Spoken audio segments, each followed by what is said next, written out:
Welcome to the HR Huddle podcast, presented by Sapient Insights Group, the ultimate resource for all things HR. It's time to get in the huddle.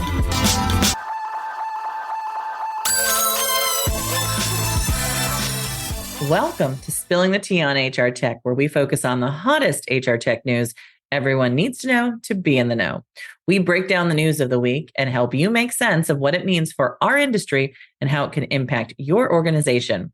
We're recording today on October 4th, 2023, just before the big annual HR Technology Conference here in the United States. And so when you'll be listening to it, it'll be post that event. And so we'll have some big updates for you this week on where we've been at and what's going on. We're bringing you all the news that you can use this week.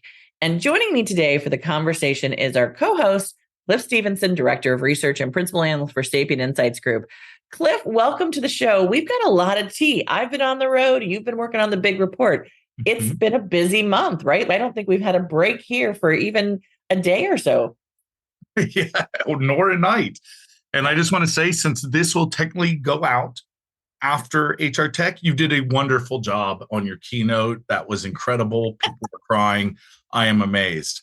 But yeah, we've got some fun news. I'm going to end up saying a sentence that I never thought I would end up saying, but it's going to be coming up at the end of this recap and probably during our discussion as well. But here we go.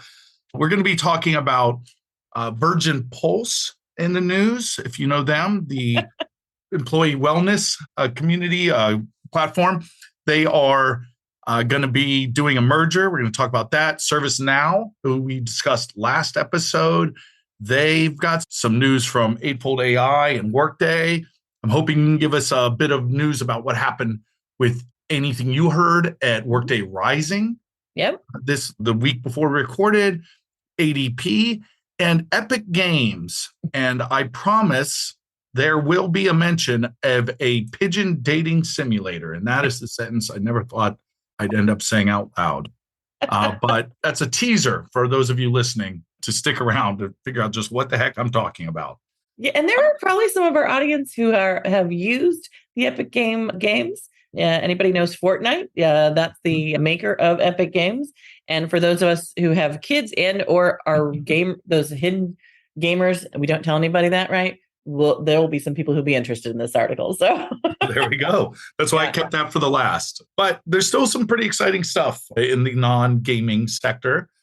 Virgin Pulse and HealthComp announced an intent to merge. Virgin Pulse, I knew, and other people might know, they're one of the premier digital wellness platforms as a standalone platform. They actually used to have a tight partnership with OC Tanner, who we mentioned in the last episode as well. But yeah, they're going to be completing that merger to get that sort of health platform as a service, almost a suite of digital wellness, if you want to think of it like that, although they're not calling it that.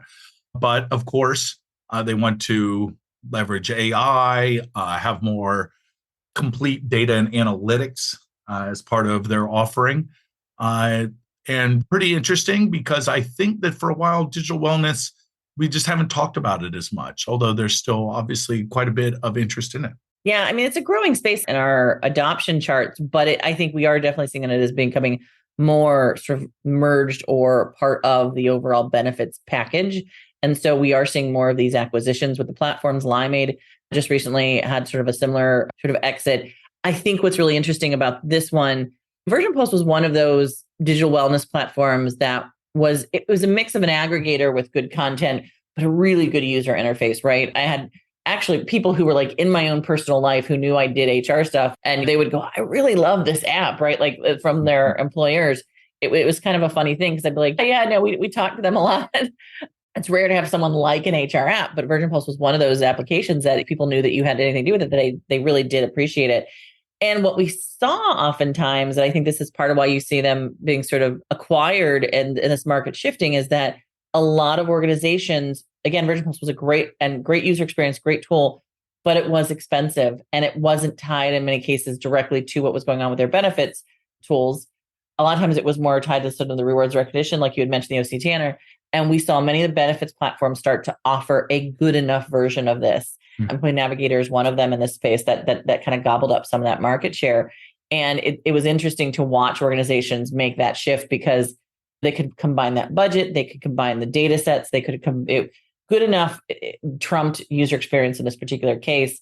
And we see that a lot in the market, right? You and I talk about it often that we track in our research two things for voice of the customer, the user experience, which is important and critical, but we also talk about the vendor relationship. The vendor relationship does have to do with pricing.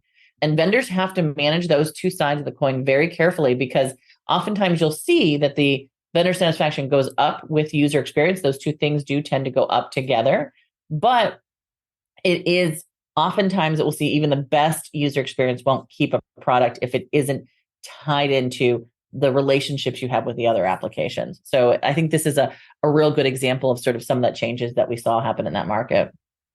Yeah, it's definitely interesting to look through not just the quantitative data and seeing why people sort of, negatively view a vendor relationship, but also in the comments. And as you say, it often can be cost, but that is part and parcel with, I really like this platform, just wish it were cheaper. And I think that as we see more AI integration and that becoming just a standard part, that is a very expensive technology to add in. And it seems to be sort of being added into every platform out there.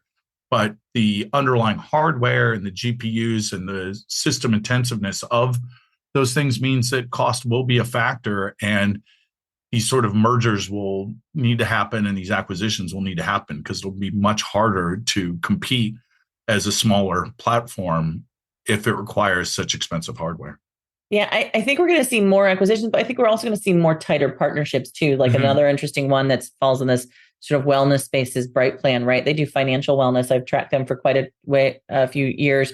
I always liked them because they had a mixture of education and advisory services, but sort of not, there was no sort of kickback model from the advisory services, right? It was just access to advisors that you could trust, which is a really interesting and important model for people who are trying to move beyond sort of different socioeconomic areas, right?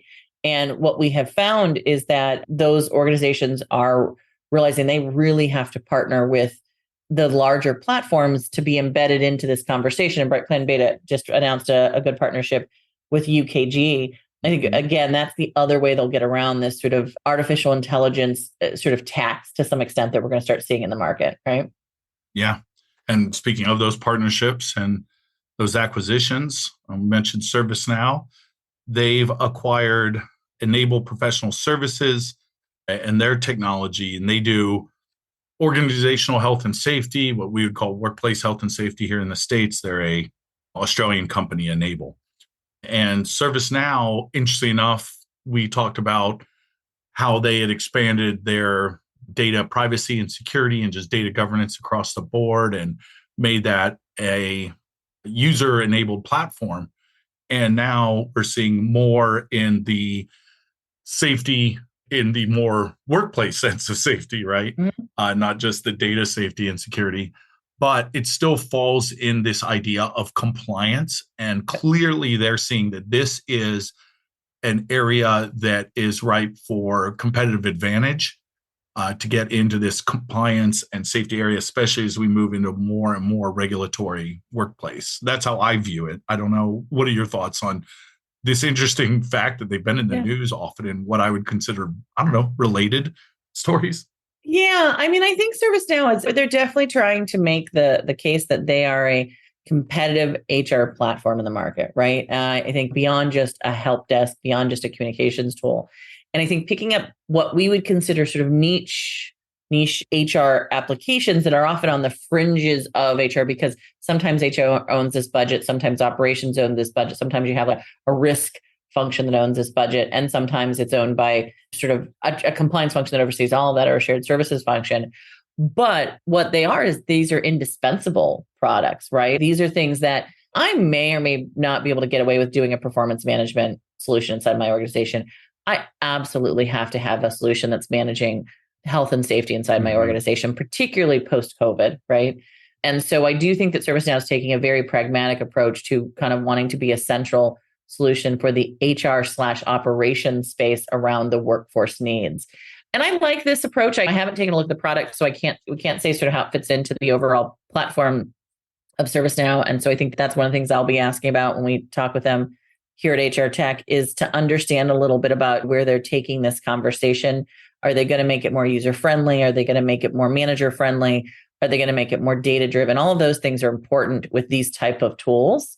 But yeah, it's an interesting space to health and safety is one of those things that we have on our blueprint, but we don't actually track it today. It's one of those moments that we were talking about it in the research. I was saying, I need to add that as one of the applications, because previously HR didn't always own this, but we are starting to see HR own it more again post-COVID.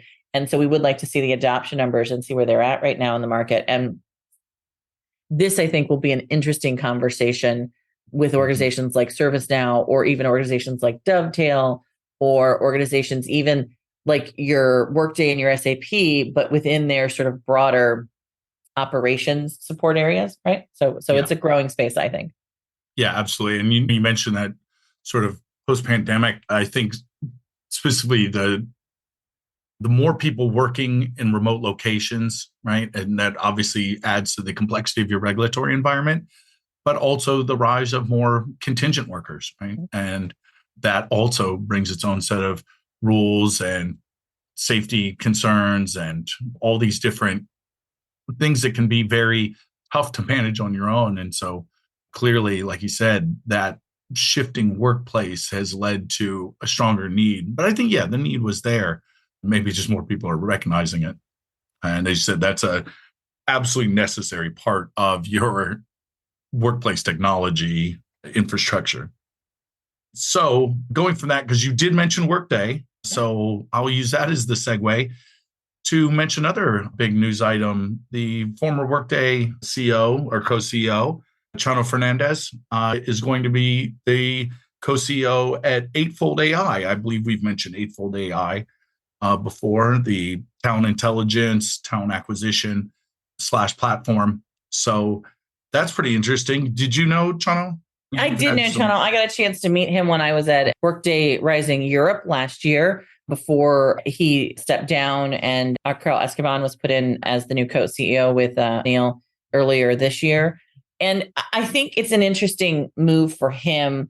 I mean, Eightfold is obviously a much smaller company, right, than Workday is, but it is a data-focused company. And one of the things that came out of the Workday Rising conversation for me, outside of everything else, was that there's very distinct different approaches organizations are taking to this artificial intelligence conversation, especially now that generative AI is on top of the bigger, like AI is not a new topic. We've been talking about it for a while, right? But as you add the generative AI conversation and the speed and the ability to actually run some of these things at a level that is affordable, right? Like we were having a conversation about some building algorithms that would actually test other algorithms for bias and stuff. And in March of this year, the Workday experts in that space are saying, boy, to have sort of automated testers of the generative AI would be very expensive. And they're not sure that would be possible. Now they're saying, that's actually part of what they're doing, right? Like we're seeing this space go so fast that things that we think may not be possible in March are now possible just 4 or 5 months later, right? And so what's happening, I think, is you're seeing very distinct lines being drawn about how we think about artificial intelligence and how we think about data. And what we're seeing is really 3 buckets coming out. One is what I would say where we're seeing like Oracle, which is Oracle is very much, we're going to not say we're focused on using our customers' data, although they are pulling from customers what we call metadata, or like the data that has to do with around the edges of the data. But they're focused on saying we're gonna buy the right type of data to build into our generative AI models and to build into our AI models. And we're going to use the right partners to bring into our environment. Cohere is an example of one of them, right? And then we're going to create this ecosystem that you can trust, that we've basically vetted and we feel is the right one for all of our Oracle customers. But the idea is that the data is going to come from a lot of different places, but we're going to vet it. We're going to make sure that it works within our environment. On the flip side, we're also seeing that someone like Workday, it was very clear that they think that their data set may be a bit smaller, but is truly the cleanest and the best to build off of the market, the future of what artificial intelligence can do for us and create an environment that is more accurate in looking forward and in giving predictions and insights, because they are using their customer data. They got about 3,000 customers, and they have some of the biggest companies in the world. They're now 50% of the Fortune 500. So 3,000 of their customers have opted in to be part of their artificial intelligence sort of data sharing perspective. And they have the same thing like Oracle does, where they can gather metadata and non-data. And they're very big on keeping the trust of their customers and everything anonymous. Someone like Eightfold, their data set all comes from scrubbing the internet, from pulling from every place they can on the internet, which is a little bit of what we see with ChatGPT. Now, they do a lot of work to clean it, to analyze it, but so it's just this idea of what space do we feel is the most valuable for the decisions that we're making, and where is the best data to reflect sort of the future we want to see in our world. And I think that's a distinct perspective. And Eightfold is a talent intelligence platform that's focused on helping organizations not only describe skill sets and capabilities inside their organization, but externally, and bring together the right talent within their organization. They've been around for several years. I think Chano's are an interesting addition to their organization, and is going to help them maybe think a little bit more on the business level versus sort of on the technical level. And yeah, there's real opportunity for them, I think, to grow bigger. But I think every organization has to think about those three different distinct approaches organizations are taking to basically the feeding of their AI and their artificial intelligence. Did that make any sense at all, Cliff? That was a long explanation. No, that was wonderful. I really felt like I was sitting back and enjoying hearing that. That's fascinating. I love getting that insider view of it, because just to pull back the curtain a little bit, I mean, we mentioned it to the listeners before. You've been on the road. In fact, you just came, speaking of Workday, from Workday Rising. So getting to hear that real insider, there might be one or two people on the planet who know this sort of stuff that well. They sort of combine your personal experience with that experience.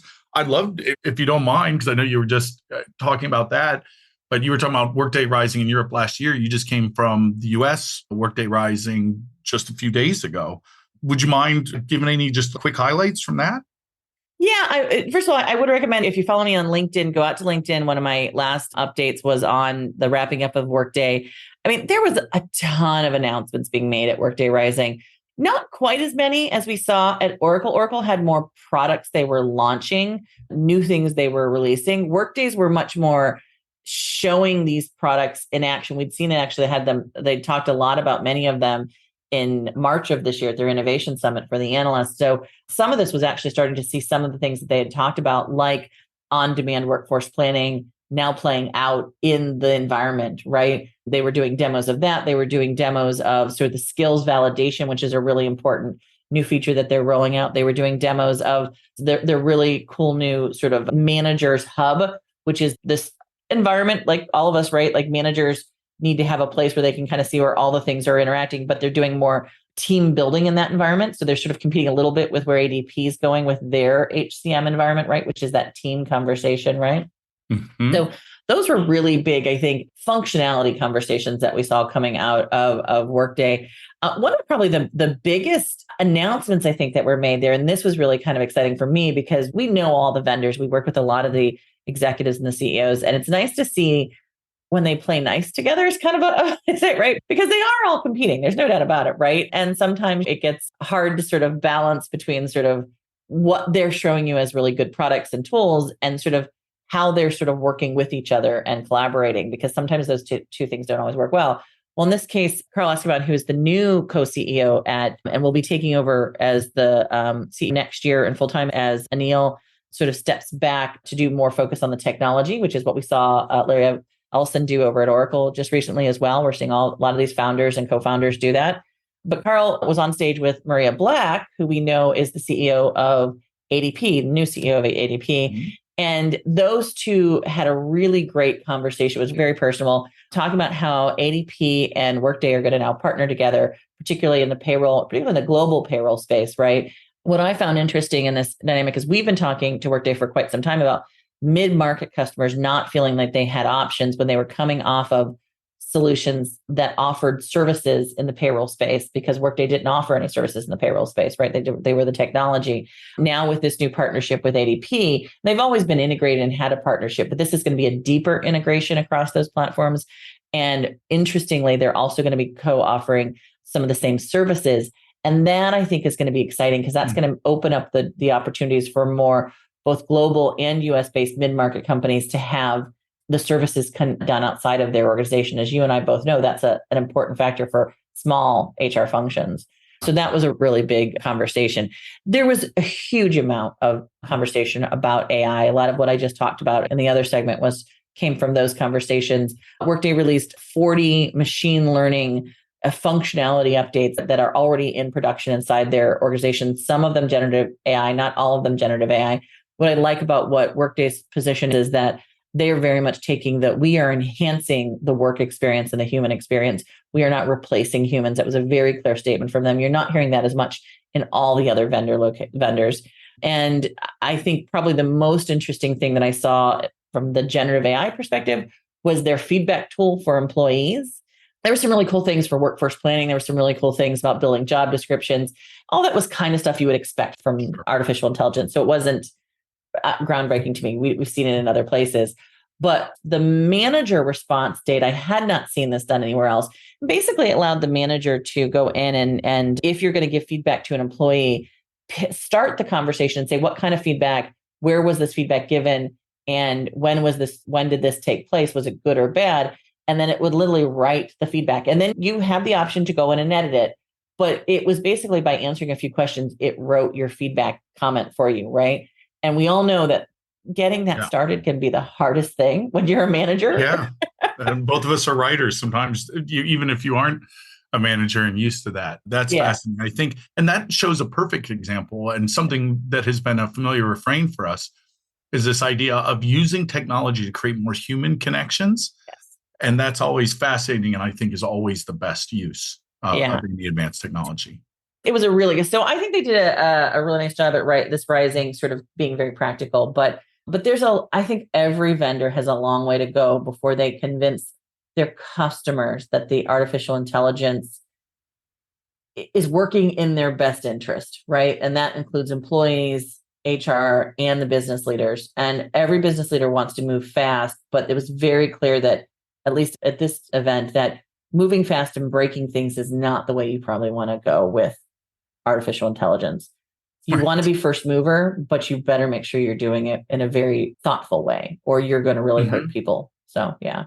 Yeah. And I've been pretty pleased overall. As you mentioned, it was Workday saying, being very purposeful about how this is used and just saying, okay, yeah, these are known uses of AI, but we're just going to do them well. And I think across the board, I've been seeing this technology in general, at least in the HR space, rolled out in a more thoughtful way. And maybe some of that is because people got a little burned during the rise of predictive analytics because people were like, okay, this is going to solve it. We'll figure out who are the best people to hire for our company, and not giving any thought to the data that goes in could give you just a faster bias than you ever had before. So yeah, I like this idea of not taking this, just be first to market and try and disrupt the whole industry, but instead saying what is most useful. And before we jump off the events, I should make a note.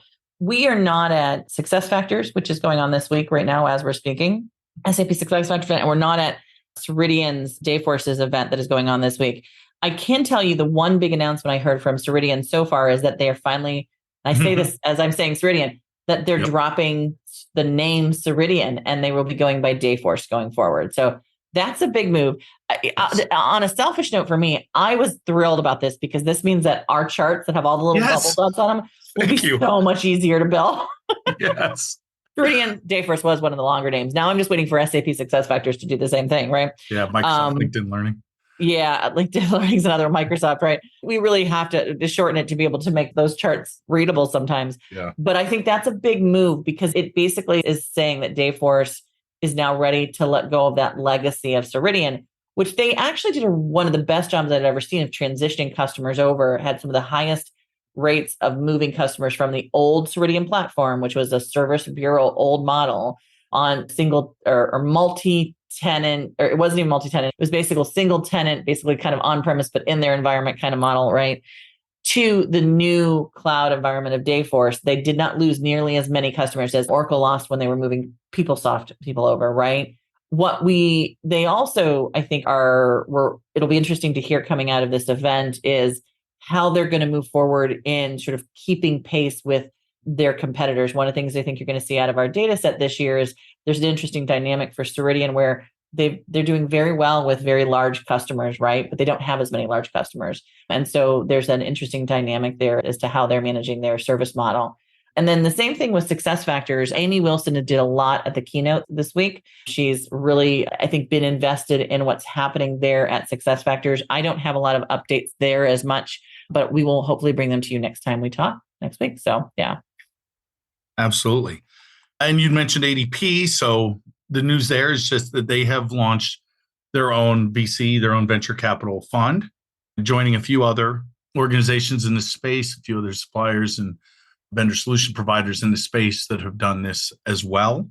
Mm-hmm. And the idea being there to sort of expand upon this idea of what they have already with their innovation lab. I believe you were just there as well, mm-hmm. but to really put their money where their mouth is, so to speak, as you do with these sort of things, and fund these new ventures and these new technologies and new processes and new types of companies to meet market needs. Yeah, these venture funded with inside these organizations is definitely, we've seen them happen at Workday, we've seen them happen at UKG. I think Oracle's got some version of it out there, right? It does. Oracle Ventures, I looked that up. Yeah, they really are kind of, if we remember the old days of Bell Lab, right? That idea of bringing people together and being able to fund them a little bit to do some innovative thing.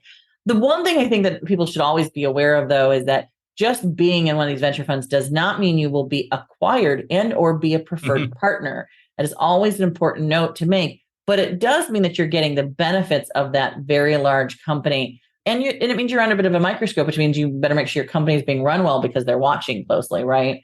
But we've seen some really amazing success stories come out of these sort of venture funded organizations, like Beamery on the talent acquisition side was one of Workday's sort of ventures, right? But I think for ADP, it's interesting because they've got one of the largest marketplaces in the world in their marketplace from a partner model thing, right? I think this is going to give them a deeper level of sort of working with some of these small innovators, particularly in this artificial AI space and generative AI. I think we're going to see more of this kind of thing come about because people need that kind of infusion for the AI to build out their capabilities, right? Absolutely.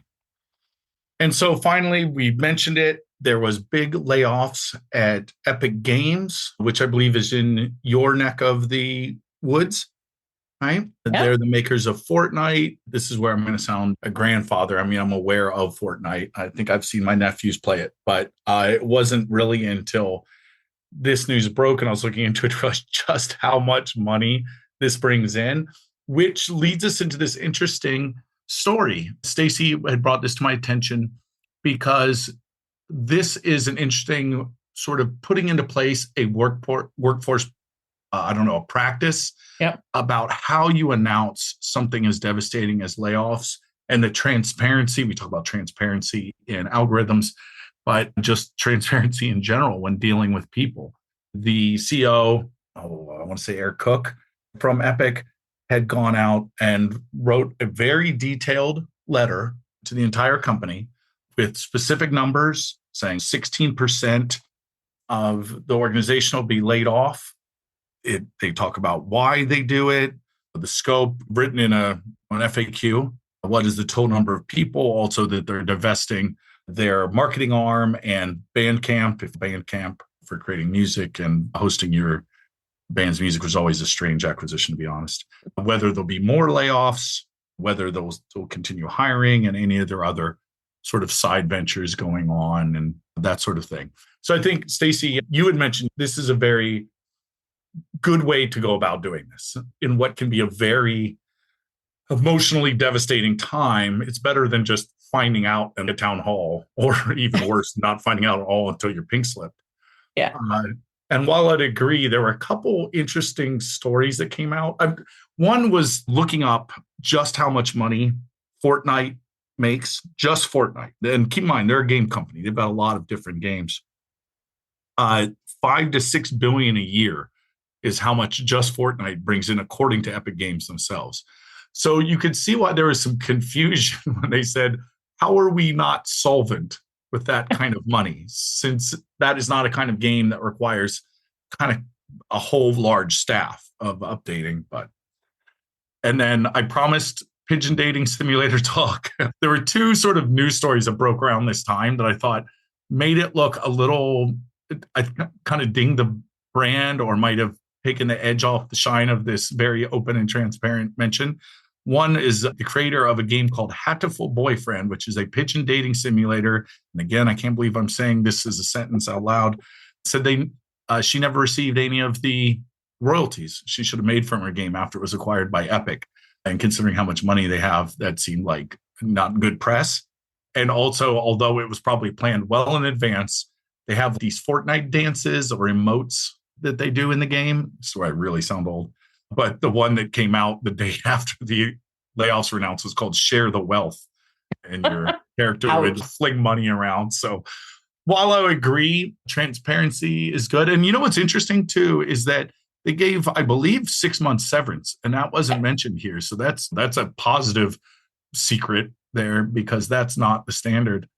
And I think at least the lesson for me is, transparency is good, but it needs to be true transparency. If you're going to be like, I'm going to tell you all my secrets, but you don't, or they don't add up, I could see that might do more harm than good. What are your thoughts on that? Well, yeah, this is why we sort of disagreed initially. And I sent you this saying, hey, this is a really good example of a layoff letter that I think does a nice job with transparency. And you came back with, yeah, but there's some things missing because I'm in this world a little bit more. And I hear these things, right? I know you're not in the Epic Fortnite world as much, but you play a little bit more in that gamer area than I do. Oh, for sure.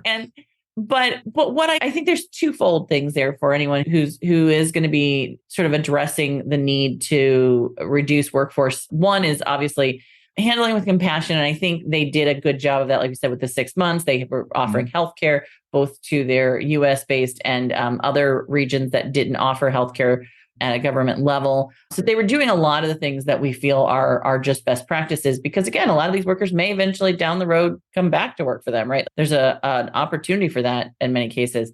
But I think what they didn't maybe do is manage the marketing side, as they didn't think through everything that was going on for marketing. And that gets to that game you'd mentioned, to the numbers out there for the gaming. Like, you almost have to acknowledge, like, this is where we're at from a brand perspective, and this is where we're at from a business perspective. And I think a lot of times there, it's really easy to maybe try and get business without brand. And so I do think you need a little bit of that.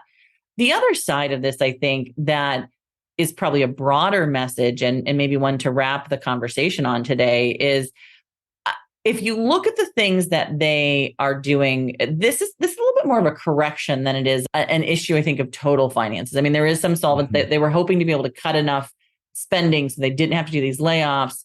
But when you really look at the areas where they decided to downsize or decided to lay off, they're areas that, if you dive into them, are possibilities that where AI might be able to do some of that work faster, better. Particularly, they had a lot of forces that were doing work that was repeatable formats, right?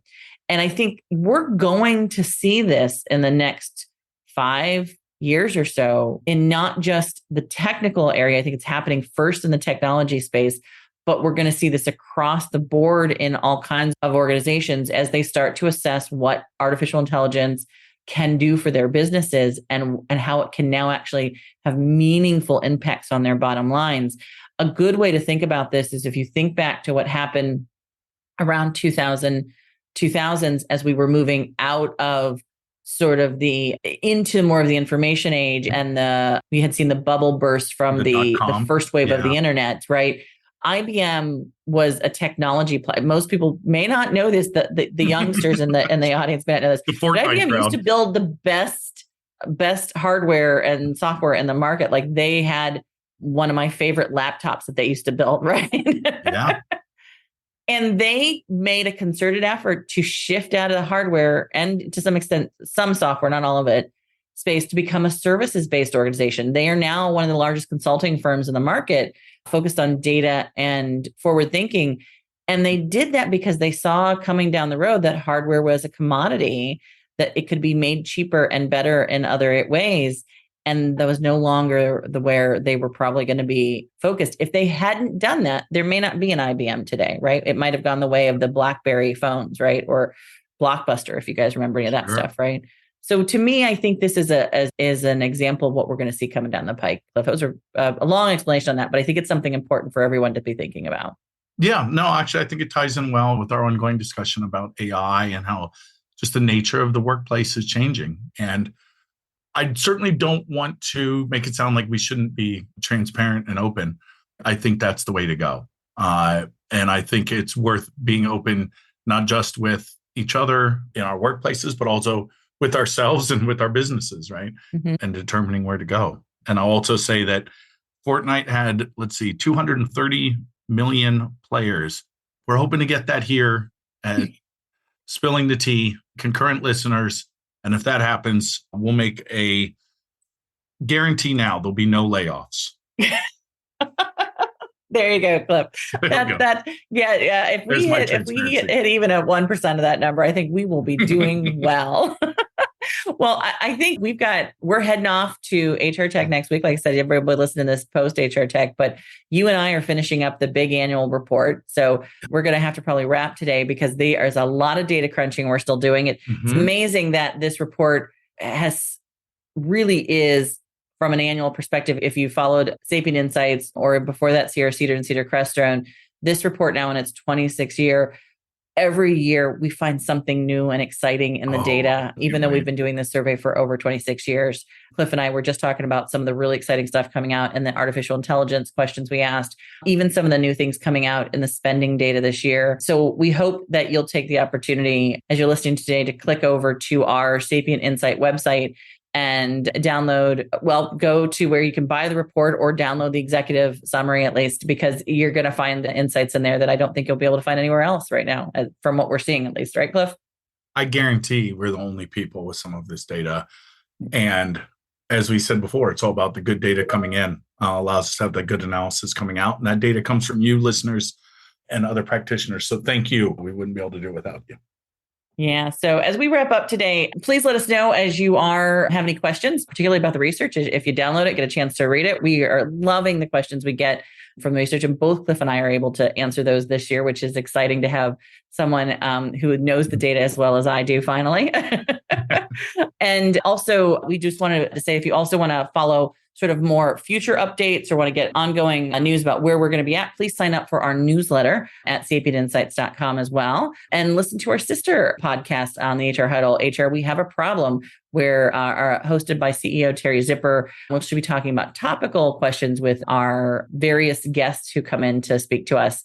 And if you're listening this week, you'll also probably want to catch the live HR Tech Spilling the Tea on HR Tech podcast that we'll be doing. It should be launching around the same time as this one. So be sure to listen to both of them. If you'd like to support the podcast, please subscribe and leave a rating and review where you grab your podcast. That makes a huge difference to us and to all the listeners. And for immediate HR Tech news and getting all the behind the scenes content, you can follow us on LinkedIn or Twitter. Both Cliff and I are doing updates for all of the events that we're traveling to on LinkedIn. And Cliff, thank you for all the effort you put into this. Any last minute things you want to say to the audience before we wrap up today?